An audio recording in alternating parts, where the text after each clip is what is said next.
안녕하십니까. 반갑습니다. 저는 창원 파티마병원 내분비 대사내과에 근무하는 구대정이라고 합니다. 오늘 그 비만 대사 질환에 대해서 내과적 치료 접근법에 대해서 제가 오늘 설명을 드릴 거고요. 슬라이드를 넘기면서 설명을 드리도록 하겠습니다.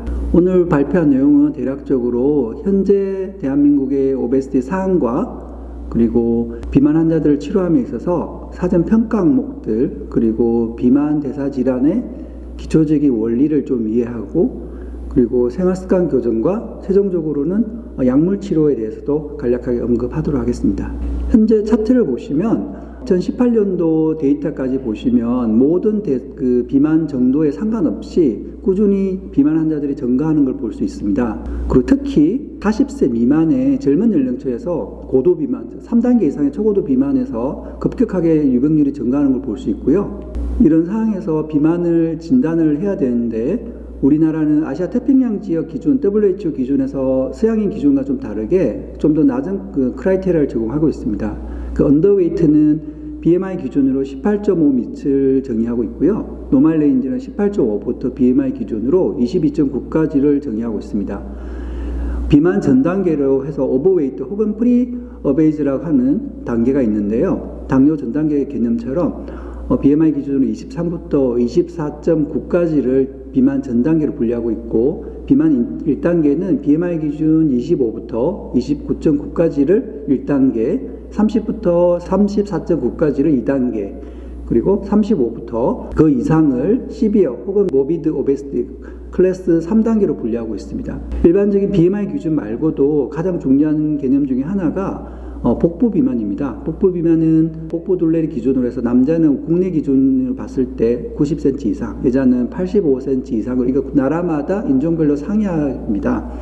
그 외에도 병원에서 복부 비만을 정량적으로 평가할 수 있는 모달리티 중에서는 CT와 MRI를 활용해서 아디포스 티슈의 분포를 보고 그 복부 비만 정도를 구분할 수도 있습니다. 비만 전 단계 평가하기 전에 그러면 비만이 왜 생겼을까에 대한 기본적인 평가가 이루어져야 됩니다. 우리가 흔히 보는 일반적인 비만 환자들의 가장 대부분을 차지하는 프라이머리, 흔히 말하는 심플 오베시티 환자들은, 즉 에너지 인테이크가 아웃테이크, 즉 에너지 아웃풋보다는 많기 때문에 생기는 거고요. 여기에는 다양한 요인들이 있습니다. 라이프 스타일이 가장 대표적이고, 나이나 성별, 그리고 인종, 사회 경제적 상황, 그리고 유전적인 요인도 여기도 작용할 거고요. 세컨더리 코즈는 이런 상황이 아니고 선천적으로나 약물이나 어떤 질병에 의해서 비만이 유발되는 질환을 세컨더리 코즈로 분류하고 있습니다. 세컨더리 코즈 중에서는 저희 내과에서 주의 깊게 보는 내분비 요소 중에는 하이포살라믹 오베시티가 있습니다. 하이포살라머스는 우리 몸의 호메오스테시스를 조절하는 중추기관이고요. 에너지뿐만 아니라 식탐, 그리고 체온까지도 거기서 조절하는 역할을 하고 있기 때문에 만약 여기 하이포살라머스에 디소더가 발생하면 식욕이라든지 에너지 호메오스테시스 문제가 생겨서 비만이 발생할 수 있고요. 그 중추적인 기관 나중에 한 번 더 언급하겠지만 하이포살라머스에 있는 아큐에트 뉴클레스나 파라벤트리큘러 뉴클레스에 존재하는 AGRP, 폼시 뉴런이 그 핵심적인 역할을 하고 있는데, 여기에 디펙트가 생겼을 때 에너지 밸런스가 무너지면서 오베시티가 발생할 수 있습니다. 그리고 잘 아시는 쿠싱 신드롬입니다. 쿠싱 신드롬은 ACTH 디펜던스와 ACTH 인디펜던스 나눌 수 있고요. ACTH 디펜던스를 흔히 말하는 쿠싱 디지즈, 즉 센트럴 쪽에 메스나 어떤 아데노마 같은 질환이 있을 때 발생하는 ACTH 디펜던스고요. 전체 쿠싱 신드롬 중에 한 6에서 70%를 차지하고요. ACTH 인디펜던스는 아드레날 쿠싱이나 그 외 다른 질환을 분류할 수 있습니다. 대략적으로 한 2에서 30% 분류되고 있고요. 쿠싱 신드롬일 때 나타나는 증상이 혈중에서 코티졸이 왕성하게 분비되는데, 혹은 높은 수치를 확인할 수 있는데, 코티졸 자체는 인슐린 저항성을 증가시키고요. 글루코스 디스포즈를 증가시키는 동시에 하이퍼글라이세미아를 일으키게 됩니다. 그리고 코티졸 자체는 우리 몸의 아디포스 티슈에 다양한 영향을 끼치는데, 말초에 있는 아디포스 티슈에서는 리포라이시스를 증가시키지만 트runcal, 즉 복부 비만에 대해서는 오히려 리포제네시스를 증가시켜서 쿠싱 신드롬 환자들은 대부분 복부 비만이 증가돼서 오시는 경우가 많습니다. 그래서 이런 신체 진찰이라든지 히스토리 테이킹, 환자의 모폴리지를 관찰함으로써 쿠싱 신드롬을 배제할 필요가 있을 것 같습니다. 그리고 하이포사이로즘입니다. 사이로드 호르몬 자체는 우리 몸에 전반적으로 그 에너지 익스펜디처를 조절하고요. 베이자 메타볼 레이트를 조절하는 물질인데 하이포사이로돈 발생했을 때는 그런 에너지 발산을 제한하게 되고요. 그리고 하이포사이로돈 자체가 서머제네시스라든지 미토콘드리알 바이오제네시스 그리고 표탈 사이클이라든지 아이런 트랜스포트 패스트웨이를 통해서 여러 가지 에너지 익스펜디를 조절하게 되는데 여기에 문제가 생기면 우리 몸에 체지방이라든지 아니면 수분 조류에 의해서 체중이 증가할 수 있습니다. 2차적 원인 중에 갑상선 저하증도 있습니다. 갑상선 호르몬은 우리 몸의 지방세포에 대한 합성, 그리고 모빌리제이션, 디그라데이션까지 다양한 영향을 끼치는데 신세시스보다는 디그라데이션에 많은 영향을 주고 있고요. 갑상선 저하증 환자들을 치료했을 때 체중이 감소하는 걸 확인할 수 있는데 기존은 지방이 감소하기보다는 워터로스가 메인 이펙트로 작용하고 있는 것으로 밝혀졌습니다. 일반적으로 유사이로이드 호르몬 스테이트 환자에 있어서 체중이 증가할수록 TSH가 영향을 받는 걸로 나타나 있는데요. 일반적으로 비만 환자에서 TSH 레벨이 모더레이트 수준 정도로 증가하는 걸 흔히 관찰할 수 있고 T3도 같이 증가되어 있습니다. 이것은 이러한 호르몬 변화가 비만을 일으킨 것이 아니라 비만에 의해 따른 우리 몸의 적응 과정, 즉 어댑테이션 프로세스로 보고 있습니다. 따라서 이런 비만 환자에서 이런 호르몬의 변화를 치료해서 체중을 감소시키는 치료 행위를 하고 있지 않습니다. 그리고 만약에 이런 비만 환자에서 급격하게 체중 감소를 이루게 되면 앞서 언급한 TSH와 T3가 감소하는 걸 볼 수 있는데 이러한 TSH, T3 감소는 resting energy expenditure를 저하시키기 때문에 그런 저하된 체중을 유지하는 데 어려움을 유발하는 요인이 됩니다. 즉 요요 현상의 원인이 되기도 합니다. 예, 두 번째로는 지네틱 코스입니다. 선천적으로 태어날 때 진 디펙트를 가진 환자분들이 있는데 앞서 언급드린 것처럼 하이포살라머스에 아큐에이트 뉴클레스 존재하는 폼C의 문제가 생겼을 때 그런 문제가 발생할 수 있고요. 폼C는 아노렉틱 이펙트를 나타내는 핵심 중추 패스웨이고요. 그리고 폼C에서는 MSH나 베타 엔도르핀, ACTH 프리커스 물질이고요. 그리고 만약 여기에 문제가 발생되면 어린 나이부터 오베시티가 발생하고 그리고 하이퍼파지아, 하이퍼피그멘테이션, 하이퍼코티졸리즘이 발생하는 걸 관찰할 수 있습니다. 다양한 연구에서 다양한 유전 결함을 발견하고 연구가 되고 있고요. 그리고 폼C에서 발생한 물질이 알파 MSH 물질인데 이 물질이 MC4 리셉터에 작용해서 파라벤트리컬 뉴클레스에 있는 MC4 리셉터 작용해서 식욕을 억제하는 효과를 나타내는데 만약 여기에 디펙트가 있을 경우에는 체중 증가가 유발할 수 있고요. 그러면서 보시다시피 같은 형제인데 위에 하나는 9살인데 16살 본인보다 훨씬 나이 많은 형보다 조기에 오베시티가 나타나는 걸 볼 수 있습니다. 이런 폼C나 MC4 리셉터에 디펙트가 있는 환자에 대해서 세트멜라노타이드라는 물질이 개발되었고 이 물질을 투여함으로써 체중 감소를 유도한 연구 결과가 발표됐고 FDA에서 정식으로 승인되어서 임시블리라는 제품으로 판매되고 있습니다. 그리고 렙틴 디피션시입니다. 렙틴은 우리 몸의 식욕을 아디포스 티슈에서 분비되는 식욕을 조절하는 대표적인 물질이고요. 만약에 렙틴이 결핍이 되게 되면 식욕 억제가 제한되지 않기 때문에 체중 증가를 유발할 수 있습니다. 앞서 말씀드린 폼C를 활성화시키고 대신 아노렉틱 이펙트를 나타내는 AGRP의 활동을 억제하게 되는데요. 그래서 그림에서 보시다시피 어린 나이에 체중 증가가 나타납니다. 이런 디펙트가 있는 환자들을 치료하기 위해서 리코멘드 휴먼 렙틴이 개발되어 있고요.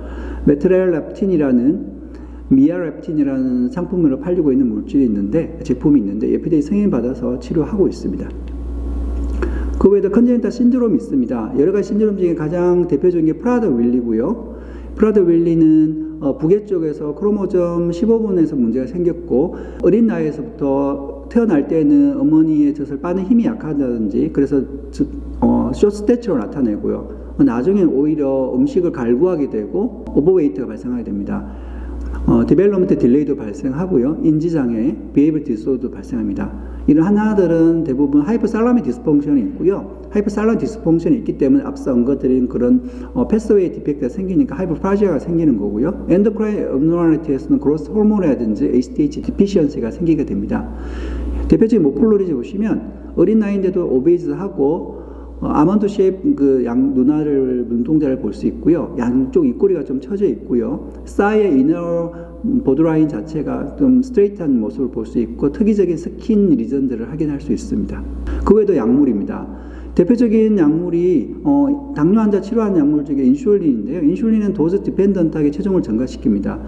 베이잘 호르몬이 롱액팅보다는 숏액팅 인슐린이 더 체중 증가 영향이 큰 걸로 되어 있고요. 인슐린 세크르트고엔 설프린 유레아나 그런 계열 약제들의 체중을 증가시키는 대표적인 물질이고요. 그 외에도 TDG 계열은 피오글루타존이 대표적으로 체중을 증가시킨다고 되어 있습니다. 그 외에도 안티사이코틱스, 안티컨버전트나 무드 스테빌라이즈도 체중 저하 관련된 물질들이 많이 있고요. 안티디프레센트도 체중 증가와 관련이 많이 되어 있습니다. 그 질환 자체도 체중 증가와 관련이 되어 있긴 하지만 거기에 사용하는 약제 자체도 체중 증가와 연관이 되어 있습니다. 급성기 치료, 만성기 치료 다 공이 특정 약물에서 체중 증가가 유도되는 걸 볼 수 있습니다. 스테로이드가 체중 증가를 유발한다는 것은 다 알고 계실 거고요. 쿠싱 신드롬하고 연관되는 거죠. 그 외에도 고혈압 약제도 체중 증가 일부 보고되어 있는데 우리가 많이 쓰는 아테노롤이 대표적으로 체중 증가와 좀 관련이 있다는 보고가 있습니다. 그 외에도 사이코틱 디소더, 앞서 말씀드린 안티디프레센트나 안티사이코틱스 약물 자체도 체중 증가와 연관이 있지만 그 질환 자체도 체중 증가와 연관이 되어 있는 거 되어 있기 때문에 이런 질환 환자를 치료하기 전에 비만 환자를 이런 동반 질환이나 심리적인 문제는 없는지를 파악하는 게 중요할 것 같습니다. 연구에서는 디프레션 자체가 체중 증가와 연관이 있는지에 대해서 메타 아날리즈 분석했고요. 유형 연관성이 있는 걸로 보고되고 있습니다. 그 외에도 동반 질환이 있는지 면밀히 관찰해야 될 것 같고요. 당뇨, 그다음 슬리베임니아, 하이퍼텐션, 하트 디지즈는 없는지 평가가 이루어져야 될 것 같고 이런 다양한 캔서까지 다양한 동반 질환이 있을 수 있기 때문에 만약 비만 환자를 치료하게 된다면 이런 동반 질환 존재 유무에 따라 치료 전략이 달라져야 되겠습니다. 실제로 국내 데이터를 봐도 비만, 복부 비만, 일반 비만 환자 상관없이 남녀 모두에서 하이퍼텐션, 당뇨, 디슬레피디미아, 그리고 MI, 이스케믹 스트로크, 그리고 캔서까지 일반 연령대 비만이 아닌 연령대 환자보다는 높은 걸 확인할 수 있습니다. 그럼 이런 프리트리트먼트 이밸루에이션이 이제 끝나고 나서 구체 치료를 시작하기 전에 그럼 어느 정도의 타겟을 정하게 되는 것이 주치의로서 중요한 역할인데요. 환자한테 명확한 골을 심어줘야 됩니다.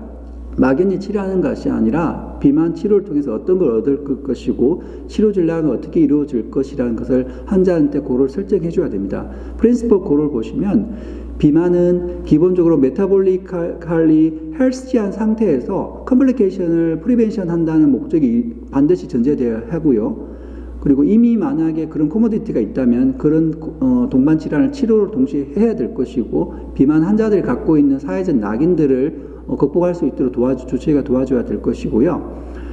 그리고 자존감이라든지 자신감을 가지게 해서 사회생활을 당당할 수 있게 도와주는 거. 그래서 체중 감소 그 자체 하나만 타겟으로 해서는 절대 안 될 것 같고요. 주치의로서 환자가 체중을 장기적으로 잘 감소하는 걸 유지할 수 있게 지지해 줄 수 있는 롱텀 서포트가 이루어져야 될 것 같습니다.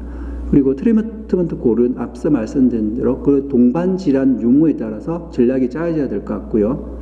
그리고 체중 감소의 정도에 따라서 구체적으로 어떤 이득을 얻을 수 있는지에 대해서도 환자와 논의하면서 알려줘야 될 것 같습니다. 그리고 체중 감소했을 때는 반드시 행동 치료가 동시에 그리고 생활습관과 행동 치료가 동시에 이루어져야 될 것 같습니다. 그럼 타겟을 정할 때 구체적으로 현재 체중 대비 얼마 정도의 체중을 뺄 것인지 환자한테 또 수치적으로 제시해 주는 게 중요한데요. 대부분의 가이드라인이나 연구에서는 최소 3% 내지는 5% 이상을 감소했을 때 많은 이득을 볼 수 있다고 되어 있고요. 환자가 가지고 있는 동반 질환, 당뇨가 있는지, 지방간이 있는지, 그리고 다른 대사질환 상향에 따라서 그걸 개선하기 위해서는 어느 정도의 체중 감소가 이루어질지를 제시하고 있습니다. 우리가 외래에서 흔히 보는 지방간 환자들은 스테아토시스, 즉 지방화 자체를 감소하기 위해서 5%만 빼면 효과가 있는 걸로 되어 있고요. 하지만 스테아토 헤파타이티스의 경우는 최소한 10% 이상을 빼라고 되어 있습니다. 그 외에도 당뇨 환자들에 대해서는 5에서 15%, 평균 한 10% 이상을 빼는 게 권고하고 있고요. 보시다시피 동일하게 여러 가이드라인에서 비슷한 수치를 제시하고 최소 5에서 7% 이상을 빼는 것이 메타볼릭 디지즈라든지 예방이나 치료 개선에 도움이 되는 걸로 되어 있습니다. 그러면 이런 지방 비만 환자들 치료에 있어서 기본적인 약물의 원리를 이해하기 전에 어떤 원리에 의해서 식욕이 조절되지 않고 어떤 질환이 생겼을 때 비만이 이루어지는지 원리에 대해서 간략히 알 필요가 있는데요. 핵심적인 기전은 CNS, 즉 아까 말씀드린 하이포살라머스 CNS와 그리고 지방, 즉 말초 조직, 그리고 위장관에서 분비되는 각종 호르몬이 상호 조절함으로써 아노렉틱 패스웨이가 존재하고 오렉식 패스웨이가 존재합니다. 여기서 분비하는 물질들이 상호 조절되면서 우리 몸의 식욕과 메타볼 레이트를 조절하면서 체중 밸런스가 이루어지게 되고요. 대표적인 식욕입니다. 식욕을 조절하는 물질은 계속 반복해서 말씀드리지만 하이포살라머스 아큐에틴 뉴클레스에 있는 LGRP, NIP 패스웨이, 그리고 폼시 카르트 패스웨이가 있고요. 빨간색으로 표시된 LGRP 패스웨이는 식욕을 촉진하는 패스웨이고요. 폼시는 식욕을 억제하는 패스웨이입니다. 일주기 그리고 환자의 어떤 음식을 보게 되는 상황, 이런 상황에 대해서 이런 호르몬이 분비되게 되고 식욕을 느끼는 상황에 따라서 그리고 스트레스 상황에 따라서 음식을 섭취한 유무에 따라서 렙틴, 대표적으로 렙틴이 증가됐을 때는 LGRP를 억제하게 되고 폼시를 활성화시키게 되는 거죠.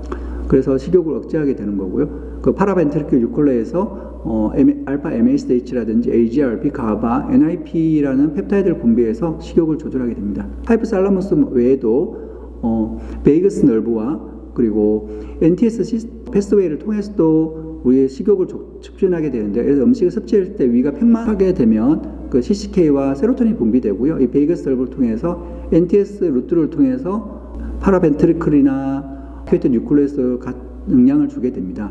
그 외에도 식탐과 관련된 핵심적인 역할을 하는 히도닉 패스웨이도 존재하는데요. 앞서 말씀드린 하이포살라머스 에너지 외에도 히도닉 패스웨이가 존재하는데요. 포브레인 시스템입니다. 포브레인 시스템에는 VTA, Ventral Tegmental Area이고요. 거기에 존재하는 핵심적인 역할이 도파민 뉴런입니다. 도파민 뉴런은 Ventral Tegmental Area, VTA 에리어에 코어 패스웨이를 존재하고 도파민에 의해서 NAC 패스웨이를 통해서 식탐을 활성화시키고 대신 CEA 패스웨이를 통해서 오히려 음식을 거부하는 역할을 하게 됩니다. 이게 상호작용을 하게 되고요. 그 외에도 하이포살라머스 존재하는 라테럴 하이포살라믹 에어리에 존재한 앞서 말씀드린 MSH 그런 패스웨이를 통해서 MCH 패스웨이를 통해서 서로 상호작용 역할을 하게 됨으로써 식탐을 조절하게 됩니다. 그러니까 MCH 뉴런은 앞서 말씀드린 도파민에서 활성화되는 낙 패스웨이를 활성화시킴으로써 메날콜틴 시스템에 의해서 억제되는 역할도 하게 됩니다. 그 외에 파라벤트리클에 존재하는 렙틴에 의해서 렙틴 패스웨이에 의해서 렙틴 리셉터에 의해서 HCRT 즉 오렉신 패스웨이라는 식욕 촉진 패스웨이를 억제하게 됩니다. 그러면서 도파민 시그널을 억제하는 상호작용하면서 상호조율하면서 이루어지게 되고요. 그 외에도 지방 조직에 대해서 이해할 필요가 있는데, 지방은 크게 세 분류로 있습니다. 우리가 흔히 알고 있는 백색 지방, 그리고 에너지 열 발산하는 갈색 지방, 그 중간 역할을 하는 베이지 지방이 있습니다. 베이지 지방은 백색 지방에서 유래하고 환자의 추위 상태라든지 메타볼릭 상태에 따라서 중간자 역할을 해서 활성화되기도 합니다. 그 최근에는 앞서 말한 화이트 아디포스 티슈, 브라운 아디포스 티슈 외에도 베이지 아디포스 티슈하고 유사하지만 그와 조금 다른 개념인 페리베스큘라 아디포스 티슈, 즉 피벳이라는 물질 아디포스 티슈가 각광을 받으면서 연구되고 있는데요. 페리베스큘라 아디포스 티슈에서 프로 혹은 안티 인플라메이터리 에이전트가 분비돼서 그 혈관의 건강한 정도를 결정한다는 보고들이 많이 있습니다. 근데 피벳이 앞서 말씀드린 베이지 아디포스 티슈하고 같은 개념인지에 대해서 아직 명확하지 않고요. 신체에 존재하는 혈관의 종류, 신체 부위에 따라서 그 발현 정도가 다르기 때문에 현재 많은 연구가 이루어지고 있습니다.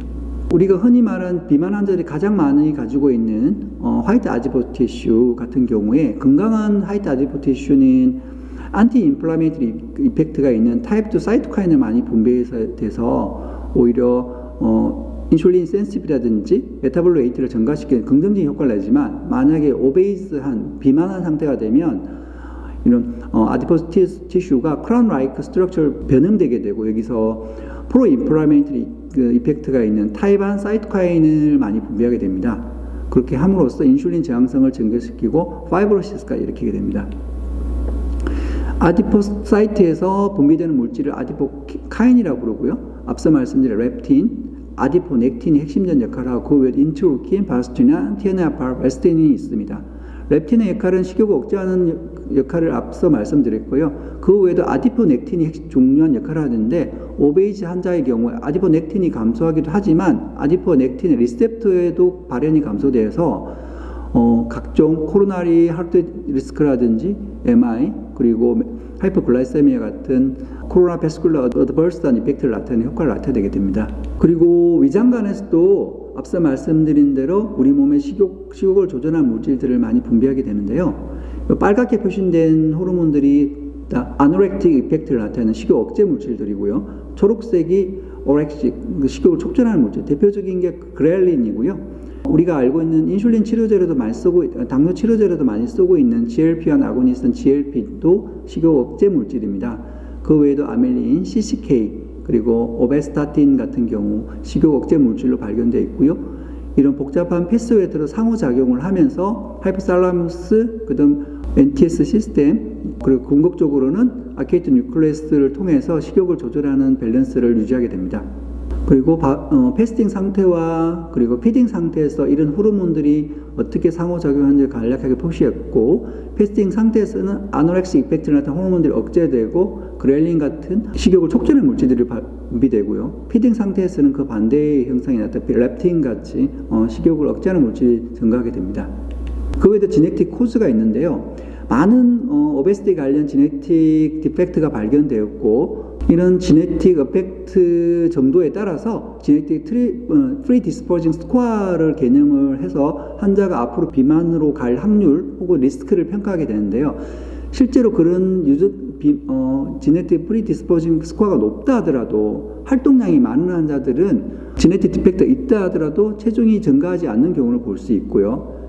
대표적인 에피지네틱 코즈가 되겠죠. 그 외에도 지네틱 코즈가 있는 환자들라도 에피지네틱 코드 중에 다이어트, 건강한 식단을 했을 경우에는 이런 진 디펙트가 발현을 되지 않더라. 하지만 안 좋은 식습관을 가질 경우라든지 하이 카보하이드레이트, 하이 팻 같은 안 좋은 식습관, 인스턴트 같은 안 좋은 식습관을 했을 경우에는 이런 진 디펙트가 발현이 잘 돼서 비만으로 잘 가더라는 연구가 객관적으로 제시되어 있습니다. 이런 많은 연구를 통해서 지네틱 코즈는 에피지네틱 코즈에서 활성화될 수 있거나 혹은 억제될 수 있다. 네, 그 다음은 라이프스타일 모디케이션이 되겠습니다. 라이프스타일은 비만 환자 치료의 가장 핵심입니다. 물론 약물 치료도 최근에 많이 개발되고 있지만 생활습관 교정 없이는 그 약물 치료는 시작하지 않게 권고하고 있습니다. 그 약물 치료를 개발하는 과정 중에서도 환자들, 컨트롤 환자들이나 인터벤션 환자들 모두 다 동시에 라이프스타일 모디케이션에 전제되어 있습니다. 전제되지 않은 상태에서는 약물 치료의 효과를 보장할 수가 없습니다. 생활습관 교제는 크게 세 부류로 나눌 수 있고요. 뉴트리언트, 피지컬 액티비티, 그다음 비헤이비어를 나눌 수 있고요. 라이프스타일 모디케이션에서 비헤이비어에 대한 뉴트리션이라든지 비헤이비어에 대한 언급이 좀 복잡하게 많이 나와져 있는데, 핵심은 규칙적인 생활, 그리고 규칙적인 식사, 그리고 자기가 현재 먹고 있는 혹은 생활하고 있는 운동량을 스스로 평가할 수 있는, 그리고 평가할 수 있는 여건을 제시해 주는 도록 핵심적인 키워드를 제시하고 있습니다. 그래서 장기간 연구한 데이터가 있는데요. 일반적인 당뇨 환자들에 대해 교육, 당뇨 식습관을 한 환자들과 아주 인텐시브한 라이프스타일 인터벤션을 한 경우에 체중 변화를 연구한 8년 가까이 연구한 데이터인데요. 1년째 가장 급격한 인텐시브 라이프스타일 인터벤션 한 경우에 체중 감소 효과를 볼 수 있었고요. 물론 장기간 시간이 지남에 따라서 체중이 다시 증가하게 하지만 8년 후에도 인텐시브 그룹이 그렇지 않은 그룹보다는 체중 감소 효과가 잘 유지되더라. 하지만 효과는 1년 이내 초기에 효과가 가장 크더라. 연구가 있습니다. 그래서 각종 유럽이나 각종 학회에서 다양한 가이드라인을 제시하고 있는데 국내 학회에서는 초저열량식은 제한적으로 제시하고 있고요. 근거하지는 않고 있습니다. 그 외에도 오른쪽 테이블을 보시면 직관적으로 잘 표시해 뒀는데 유럽에 제시한 건데요. 그 테이블 보시면 이게 나눠져 있는데 절반 이상이 50% 이상이 야채입니다. 다양한 색깔을 가지고 있는 야채고요. 약 4분의 1이 건강한 단백질 그리고 4분의 1이 건강한 곡물입니다. 그 주변에 둘러싸고 있는 것이 과일, 견과류들이 있고 견과류들은 모든 식단에 반드시 포함되어야 되고 이런 밸런스 있는 식단을 유지하는 것이 중요하겠다. 그렇게 제시하고 있습니다. 그리고 다양한 연구 RCT라든지 Observation Study에서 우리가 흔히 일반적으로 광고도 많이 하고 TV 프로에서 많이 제시하는 고탄 저지, 간헐적 단식, 그 다음에 고단백식 했을 때 어떤 영향이 있을까? 어떤 연구에서 롱텀 데이터를 확실하게 제시한 식단 조절은 없습니다. 그래서 대부분 보시면 로 글라이세믹 칼로리 했을 때는 추가적으로 다른 컨트롤 대비 추가적으로 얻는 이득이 없는 걸로 나와 있고요. 로 카보하이드레이트나 하이팻, 로팻도 보시면 추가적으로 웨이트 로스는 없는 걸로 되어 있어요. 장기적인 데이터는. 그러면 많은 연구들이 있어서 그 비교를 해보는 메타 애널리시스를 수행했었는데요. 그러면 가장 대표적인 탄수화물과 팻을 비교했을 때 로팻이 체중 감소에 더 유리하냐, 로 카보하이드레이트가 더 유리하냐 메타 애널 분석했을 때 웨이트 20% 혹은 10% 이상 넘어가는 그 연구들에 대해서 비교해 봤을 때는 일반적으로는 로팻이 로카보보다는 좀 더 유리한 면이 있더라는 보고들이 RCT에서 보고된 바가 있습니다. 하지만 그 편차도 너무 크고요. 일관적인 데이터를 제시해주고 있지는 못합니다. 그래서 국내 가이드라인을 보시면 기본적으로 제일 위에 있는 저열량식은 하루에 500칼로리 정도의 감소를 이루어주면 일주일에 500g에서 1kg 정도의 체중 감소를 획득할 수 있고 이 효과는 6개월째 최대치에 도달할 수 있습니다. 제일 위에 있는 저열량식은 강력하게 레코멘드 하고 있고요. 그 외에 초저탄수화물식이라든지 고단백, 저당 지수식, 요즘 유행하고 있는 간헐적 단식 같은 경우에는 근거가 약하고 장기적인 어드밴티지를 제시하지 않고 있고 오히려 어드밴스 이벤트도 있기 때문에 조심해서 하고 있고 근본적인 비만 환자의 치료로 제시하고 있지는 않습니다. 요즘 많이 일반 환자들이 외래에서 많이 물어보는데 초저열량식을 했을 경우도 저한테도 많이 물어보는데요. 그는 의학적 근거가 약하고 오히려 환자가 의학적인 위험에 빠질 경우도 많고 실제적으로 그런 환자를 저는 임상에서 많이 봤기 때문에 권고하고 있지는 않고 있습니다. 그럼 운동을 얼마나 해야 될까요?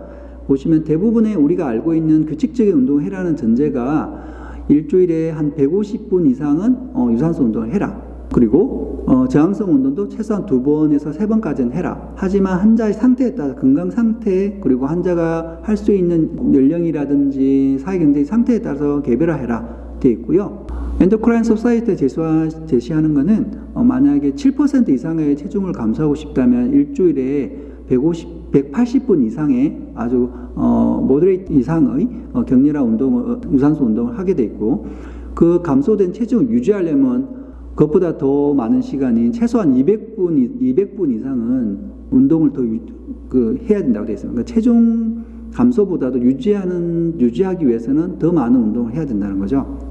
그래서 유럽에서는 다음과 같이 하이라키를 제시해서 데일리 피지컬 액티비티, 매일 식생활에서 매일 해야 될 거, 그리고 일주일에 5번 이상, 해서 최소 한 번 30분 이상은 해야 될 에어로빅 엑서사이즈라든지 오더너리 혹은 유주얼 피지컬 액티비티를 제시하고 일주일에 2-3번씩 해야 되는 머슬 엑서사이즈, 그러니까 하지 말아야 되는 TV를 본다든지 세던터리 피지컬 액티비티는 이렇게 하이라키를 제시하고 있습니다. 그 복잡하게 수치를 제시하고 있지만 앞서 말씀드린 근거안과 크게 차이는 없고요. 여기서 조금 한 가지 주의 깊게 볼 것은 비세랄 패스, 흔히 말 복부 지방, 뱃살을 빼기 위해서 지방이죠. 빼기 위해서는 모더레이트 인센트 이상의 인듀런스 액티비티, 저항성, 좀 숨이 차는 운동을 일주일에 300분 이상 해야 복부 지방을 뺄 수 있다는 얘기가 되고요. 그리고 이런 운동은 최소한 10분 단위로 나눠서 꾸준히 그 30분 이상 1시간 할 수 없기 때문에 최소한 10분은 유지하면서 나눠서 할 수 있다. 그러면 메타볼릭 어드밴티지를 얻을 수 있다고 제시하고 있습니다. 국내 가이드라인에서는 환자 운동치료를 처방하기 전에 환자의 건강 상태를 반드시 평가하라 되어 있고요. 앞서 말씀드린 거하고 비슷하게 일주일에 최소한 3에서 5회 유산소 운동을 주당 150분 이상 규칙적으로 할 것을 권고하고 있고, 대근육을 포함한 저항성 운동, 흔히 말하는 웨이트 운동이라는 저항성 운동을 주 2에서 4회 할 것을 권고하고 있습니다. 반드시 식사 조절을 같이 해야 되고요.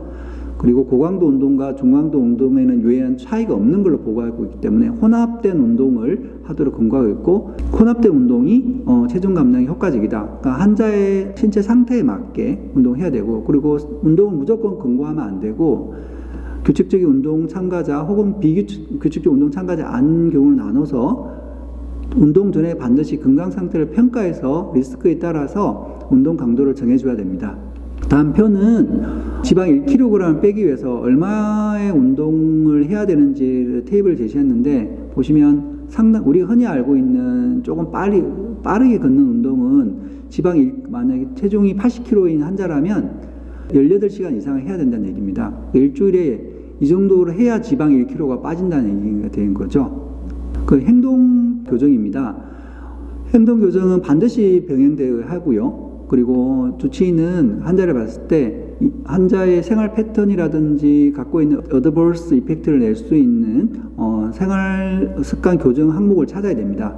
그래서 항상 환자 스스로 자기 운동 상태, 먹고 있는 식단을 셀프 모니터링 할 수 있게 권고하고 있고, 교육하게 있고, 그리고 심리적으로 지지해 줘야 됩니다. 그래서 그 엔도크라인 소사이티 제시하는 가이드를 보시면 7% 이상의 체중 감소를 위해서는 웨이트 로스를 위해서는 매일 다이어리 일기를 적어라, 식단 일기를 적어라, 그리고 일주일에 한 번 체중을 평가해라, 그리고 그 감소된 체중을 유지하기 위해서는 역시 식단 일기를 적고, 유지하기 위해서 일주일에 2번 이상, 2번 정도 체중을 모니터링 해라, 이렇게 되어 있습니다. 국내 가이드라인에서 체중 감량을 위해서 훈련된 치료자가 대면 행동치료 6개월 이상 하게 되어 있는데, 큰 대형 비만 센터가 있는 이런 시스템적으로 잘 되어 있는 데서는 할 수 있지만, 지방 중소병원이나 일반 개원의가에서는 하기가 힘든 게 사실입니다. 사실은. 그래서 체중의 효과적으로 유지하기 위해서는 행동치료를 1년 이상 하게 돼 있는데 현실적으로 하기 힘들죠.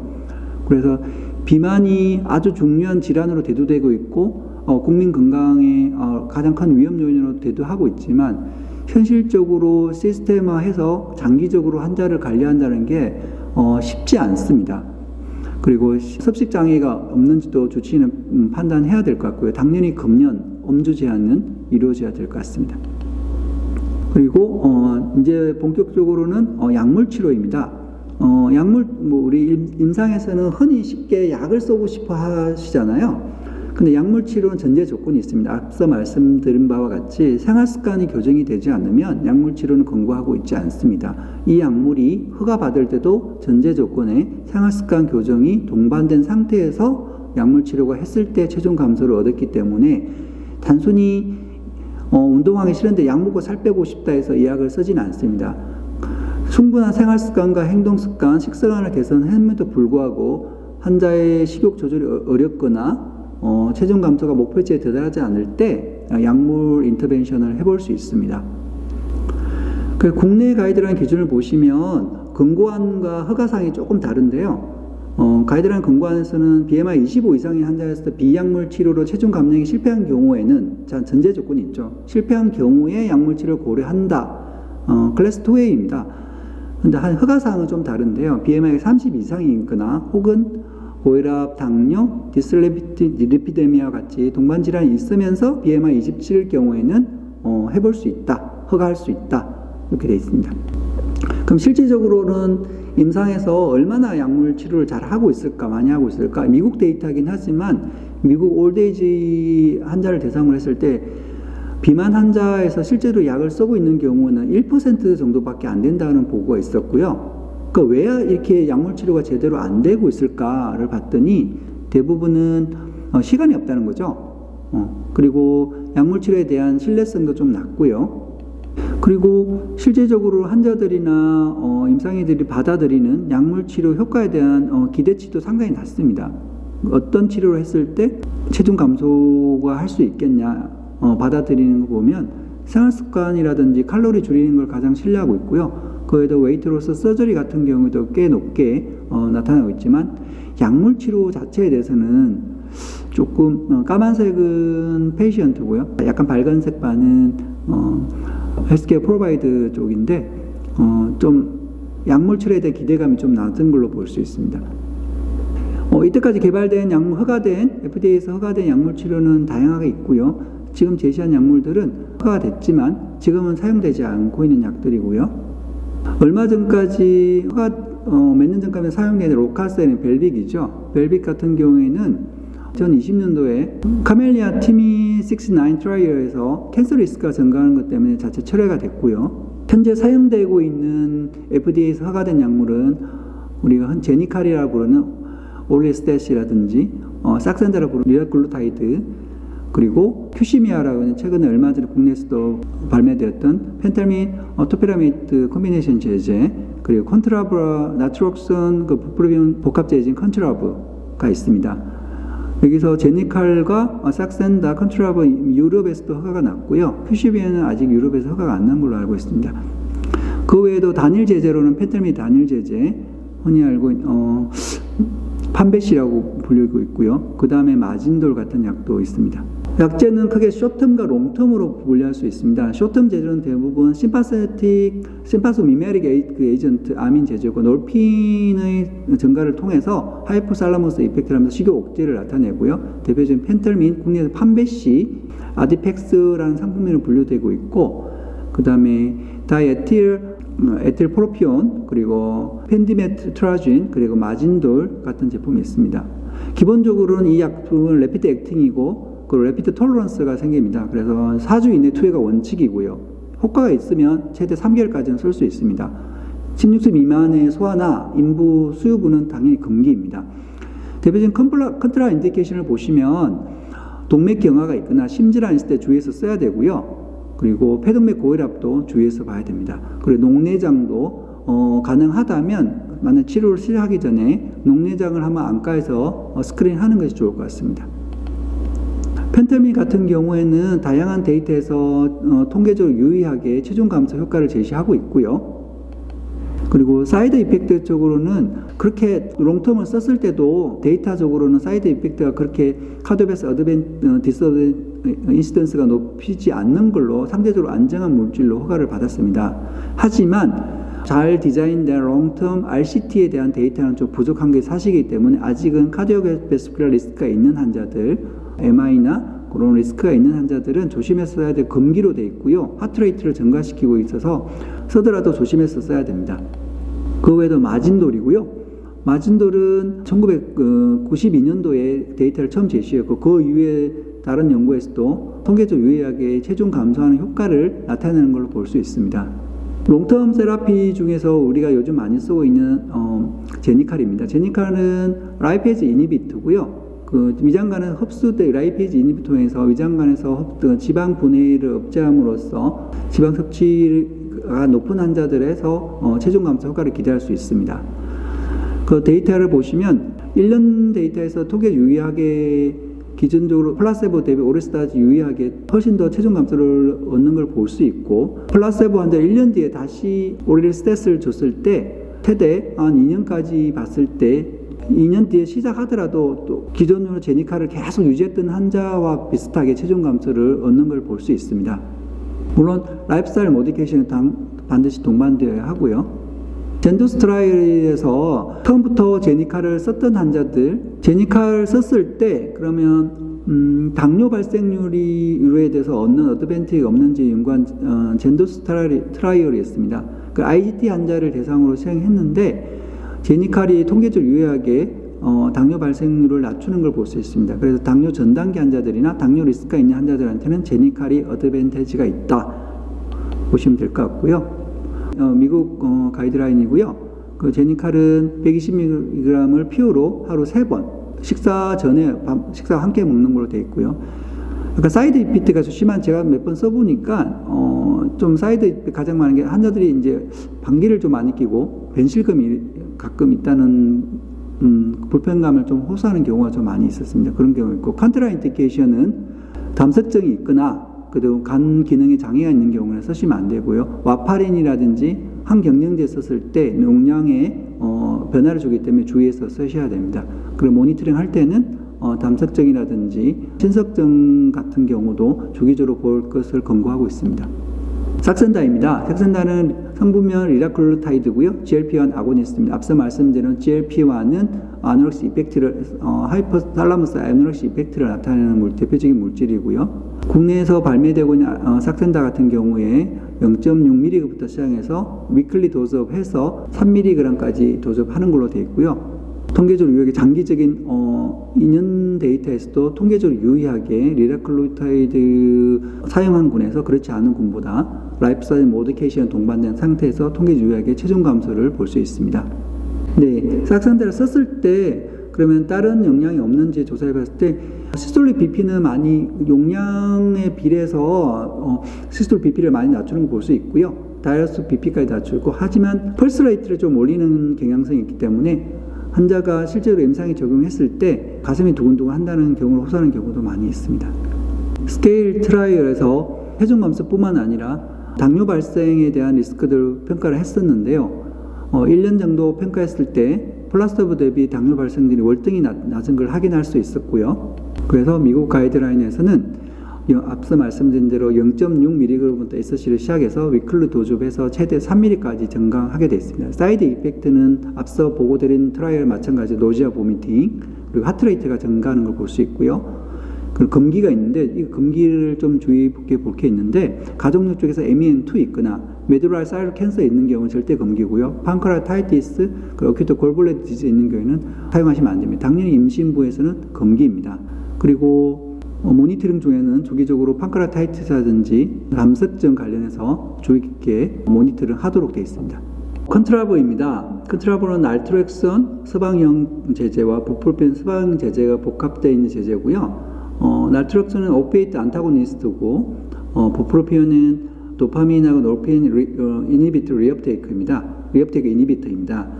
그래서 대표적인 연구가 코어1 스타디고요. BMI 30에서 35 환자인데 컴플리케이션이 없는 비만 환자와 27에서 45이면서도 디슬레피디아나 혹은 하이퍼텐전 같은 동반질 애니는 환자를 대상으로 했고, 물론 라이프스타일 모디케이션 전제로 해서 이제 연구가 이루어졌습니다.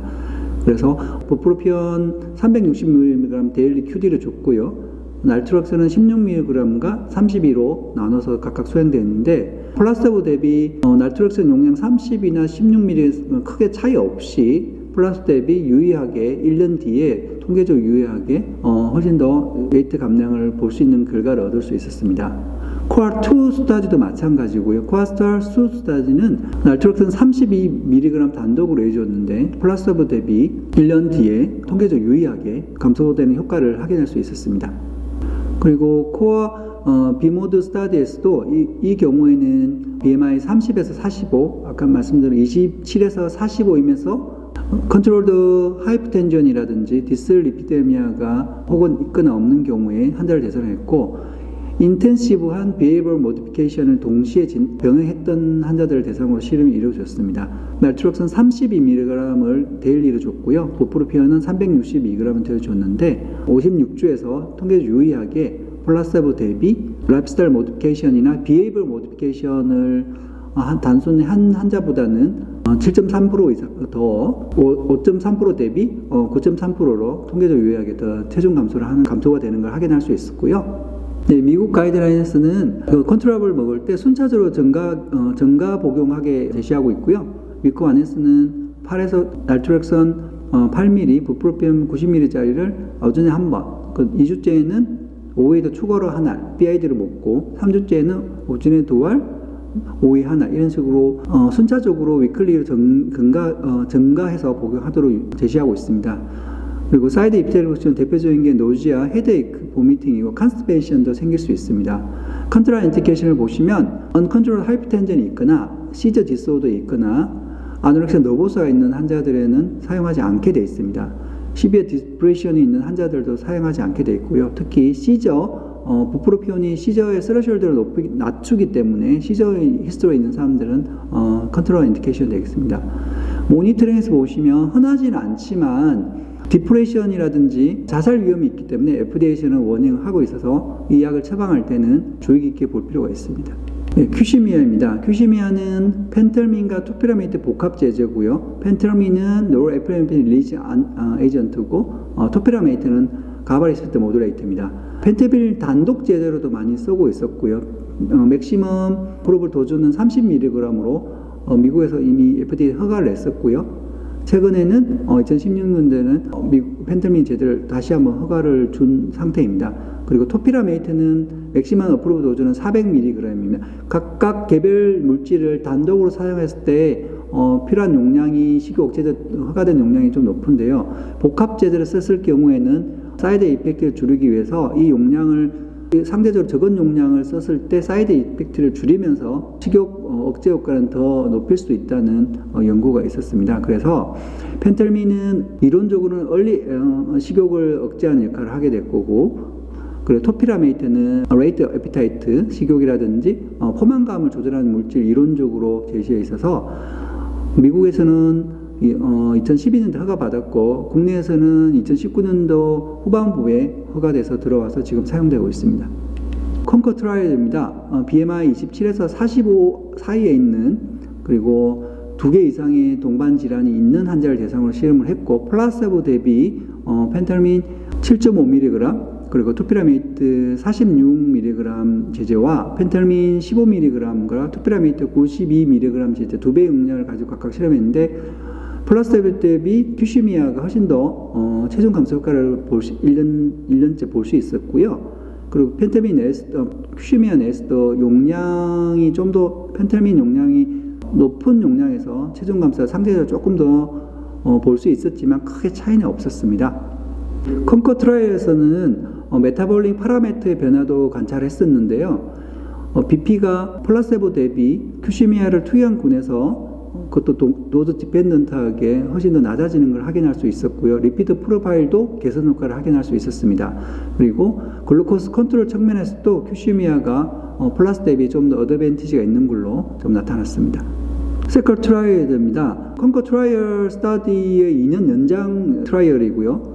장기적으로 안정성을 입증한 트라이얼인데 큐시미아를 2년까지 장기 복용했을 때 안정성을 제시했고 체중 감소 효과도 지속적으로 유지되는 것을 확인할 수 있었습니다.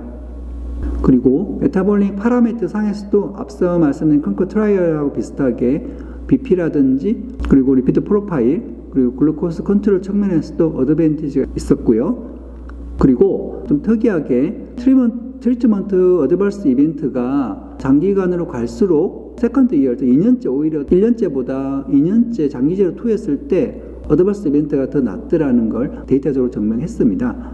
큐시미아에 대한 통계적 데이터를 제시한 또 다른 트라이얼인 이킵 트라이얼에서는 상대적으로 메타볼리컬리 좀 헬시하게 컨트롤되고 있는 모비드 오베이시티 환자를 대상으로 BMI 35 이상을 대상으로 환자를 실험했고요. 1년째 연구에서 플라세보 대비 통계적으로 유의하게 체중 감소 효과를 확인할 수 있었습니다. 앞선 트라이얼하고 조금 차이점은 펜텔민하고 토피라메이트 용량에 따라서 1년째 체중 감소 효과가 좀 2배 가까이 차이가 나는 것을, 즉 용량이 좀 높을수록 체중 감소가 더 큰 걸 확인할 수 있습니다. 이 트라이얼 에비던스로 해서 만약에 오베이즈 하지만 메타볼리컬리 컨트롤 잘 되고 상대 헬시한 환자들에서 큐시미아를 사용했을 때 상대적으로 적은 용량보다는 고용량에서 체중 감소 효과가 더 있을 수 있겠다. 지금 국내에 시판되는 약 중에서 고용량을 사용하는 것이 물론 숫자적으로 증가를 시켜볼 수 있겠지만 고용량일 때 좀 더 상대적으로 체중 감소가 더 날 수 있다는 근거를 제시하고 있습니다. 네, 이러한 트라이얼 RCT 연구를 통해서 가이드라인에서는 다음과 같이 가이드라인을 제시하고 있고요. 스타팅 도즈는 펜타민 3.75, 토피라메이트 23mg을 최소한 2주 정도 스타트 로도즈로 시작해서 만약에 사이드 이펙트 없을 경우에는 펜타민 7.5 그리고 토피라메이트 46을 기준 치료 용량으로 유지하고 있습니다. 그리고 맥시멈 펜타민 15mg, 토피라메이트 92까지 사용할 수 있는데 바로 올리면 안 되고요. 중간에 에스컬레이션 도즈, 즉 펜타민 11.25 그리고 토피라메이트 69mg을 2주 정도 브릿지해서 증가시키도록 되어 있습니다. 흔한 사이드 이펙트는 헤데이크, 그리고 이상 감각, 마비감, 그리고 불면증이 생길 수 있는데 그래서 이 약은 반드시 오전에 투여하도록 권고하고 있습니다. 그리고 구갈이라든지 디지니스 같은 증상도 발생할 수 있는데 제가 외래에서 써보니까 장기간 쓰면 쓸수록 그런 사이드 이펙트는 사라지는 것을 확인할 수 있었습니다. 네, 컨트라 인디케이션을 보시면 하이퍼사이로이드즘이 있다든지 그리고 녹내장이 있다든지 그리고 시저 디스오더 있는 사람들은 사용하지 않게 되어 있습니다. 그리고 앵자이티 디스오더나 패닉 디스오더 있는 환자들은 금기로 되어 있고, 물론 임산부 수유부는 당연히 금기로 되어 있고요. 모니터링 중에는 하트레이트가 증가할 수 있기 때문에 그거 유심히 감찰하게 되어 있고, 디프레시브 심틈이 있다든지 디프레시브 심틈이 악화되는지도 주의 깊게 볼 수 있고, 하이포칼레미아 같은 전해질도 규칙적으로 체크하는 게 좋을 것 같습니다. 그 키드니 스톤도 발생할 수 있어서 만약에 환자가 이 약을 먹고 있는 환자가 외래했을 때 플랑크 페인을 호소하거나 헤마추리아 호소할 때 키드니 스톤을 평가하는 것도 도움이 되겠습니다. 예, 지금까지 비만 약물 치료의 롱텀 세라피 약물을 보셨고요. 해당 그래프는 각 약제별 상대적인 효과 대비 부작용의 상대적 기능을 그래프로 나타낸 것인데, 효과가 좋으면 좋을수록 사이드 이펙트가 조금 더 많은 것으로 나타나지만 환자의 상황별 그리고 메디컬 컨디션에 따라서 선생님께서 약물을 선택하시면 될 것 같습니다. 그래서 롱텀 세라피에 대해서 다음 같은 가이드라인에서 복잡하게 했는데, 여기서 핵심적으로 봐야 될 게 카디오베스큘라 이벤트, 어드버스 이벤트가 없는지, 리스크는 없는지, CK는 없는지, 그리고 DM이나 그런 모드 디스오더, 디프레션은 없는지에 대해서 각 약제군별로 사용 권고안을 제시하고 있고요. 국내 가이드라인에서 다음과 같이 보고 있습니다. 비만약을 쓸 때 현재 쓸 수 있는 게 대부분 안전하게 쓸 수 있는 것 중에 보시면 오릴리스타트는 간기능 장애가 중증이 아닌 환자들 빼고는 대부분 다 사용 가능하고요. 그 요즘 많이 쓰고 있는 리라글루타이드, 큐시미아 같은 경우에도 큐시미아는 MI 같은 리센트 MI 같은 MI 카디오베스큘라 리스크가 높은 환자들은 사용 금기를 하고 있고요. 그리고 만성 신부전 환자들, 그리고 간기능이 심한 환자 당연히 사용하지 못하게 됐습니다. 녹내장도 사용 못하게 됐습니다. 외래에서는 신부진의 간기능을 랩을 통해 확인할 수 있지만 녹내장은 안과를 통해서 사용하기 전에 꼭 녹내장이 없는지 배제해야 될 것 같고요. 그리고 리라글루타이드, 삭센다 같은 경우는 상대적으로 좀 안전한데 앞서 말씀드린 대로 췌장염이 있거나 그리고 만성 신부전이 있을 때도 권고되지 않고 있습니다. 그리고 메두라리 사이드 캔서 있는 히스토리 있는 환자들한테도 사용하지 않게 되어 있습니다. 예, 이상입니다. 오늘 내과적 측면에서 비만 환자들을 치료하는 내용에 대해서 정리를 해봤는데 양이 좀 많고 시간이 좀 길었던 듯 합니다. 하지만 비만 환자들을 치료함에 있어서 단순히 살만 빼겠다, 미용적으로 환자한테 도움을 주겠다는 목적보다는 비만을 환자의 장기적인 건강관리 측면에서, 그리고 환자가 사회생활을 건강하고 자신감 있게 할 수 있게, 그리고 건강을 할 수 있게, 비만이 단순히 살이 찐다는 그런 개념이 아니라 비만도 하나의 질병이고 충분히 의사와 병원을 통해서 환자들한테 건강하게 관리될 수 있는 질환이다. 그 방치했을 때는 위험할 수 있다라는 걸 인식의 전환이 필요하겠고, 비만을 치료하는 우리 의사들의 입장에서는 이런 기본 개념을 가지고 체계적으로 비만 환자들을 관리할 필요가 있을 것 같습니다. 이상 긴 시간 경청해 주셔서 감사합니다.